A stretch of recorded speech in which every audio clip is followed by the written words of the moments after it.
Hi everybody, this is Alchemist2 and I'm back again with another book review. Recently I read a book that I wasn't aware that one of my favorite authors, C.S. Lewis, wrote until I found it via Edward R. Hamilton, the half-price bookseller. And if you want fantastic books at excellent prices, rock bottom prices, then I would definitely take a gander at E.R. Hamilton, because they have some really ridiculous prices for books and they are in really exceptional shape.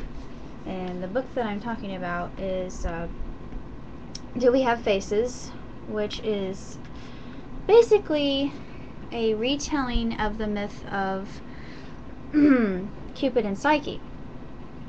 And Psyche's other name is Istral, and her sister, Oural, or Maya as she is called, has this lingering jealousy over her, and especially when it comes to Cupid, or as he's also known, the fox. And Psyche and Cupid are deeply in love with one another, and Oural is also exceedingly devoted to him, and her love for Cupid is unrequited, and it's actually quite sad. And they live in this godless land called Gloam, and Oural is actually quite possessive over her younger sister Psyche, so much so that it's almost like she owns her. And it's just a very intriguing story about jealousy and the insanity that love can produce, and embitterment that it creates when it's not returned. And it's really not that long, and it's only 309 pages, and it's told from the point of view of Oural herself. And I like the note at the end, and it explains the true myth of Psyche and Cupid, and where he got his inspiration for this particular book. And if you're a fan of C.S. Lewis, I would definitely look at this, because it is very unique and different in and of itself, and it's really a splendid story, and very poignant and intriguing, and just a real page turner, believe it or not. And this is actually a more of a children's story, but it can be enjoyed by adults as well. And I liked all the characters that were involved in this odd setting in Gloam, and it was different than anything else I'd ever seen, but it's a really well woven fantasy story, a myth in and of itself. And if you know anything about the mythos behind it, then it makes it all the more interesting. So if you are well read in Greek mythology, then that's another reason why you should definitely read Till We Have Faces, because it is just a timeless classic, and beautifully written, and very heart-tugging. And for anybody who has ever experienced the green-eyed monster, then you know where Oural is coming from, and you can identify with her. Other than that, I really don't have that much to say about the book itself, other than I think it's underappreciated, and I think it should be more well read, especially if you're in a Greek myth class, or if you're just reading it for the entertainment value, and the fact that it's written by C.S. Lewis, who is a genius. Who was a genius, excuse me. I'm speaking of him in the present tense, and I shouldn't, but anyway. I think he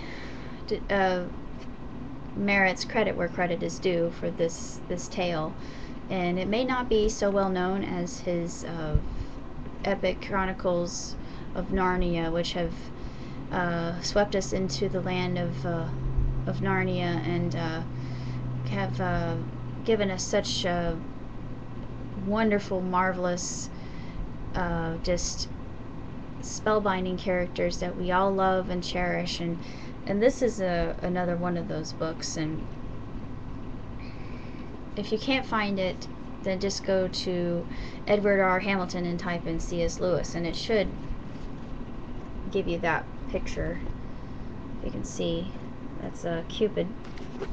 But basically that's all I have to say about the book. And other than that, this is a work in progress, but I am drawing my characters from Mech Academy, and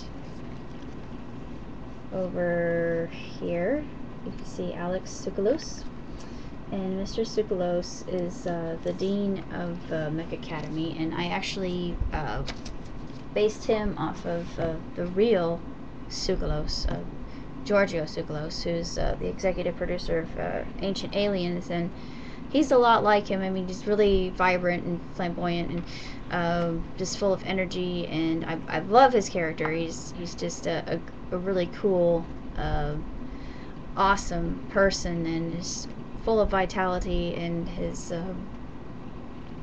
wife is also just a wonderful, lovely character, and she does the announcing for the mech battles. Their daughter, Cassandra, is a prophetess, and she is a mechanic, and also very talented with other areas of life, and especially mathematics. Mathematics is her strong point. And I'm going to be drawing some other characters like Ace, and I mean, not Ace, I keep saying Ace. Adam. His name's Adam. I was just thinking of Ace Monroe. Sorry, it's Adam.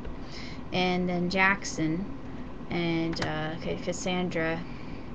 I don't have any other characters as of yet, but I will be assembling a cast of characters that will be fighting against this menace that comes in. They're known as the Clarg, and they're an odd hybrid race. They're a mixture of insect and wolf, and they are very martial, and they take no prisoners, and they don't take any guff from anybody, and they shoot first and ask questions later, and they just fight. They don't relent in their fighting.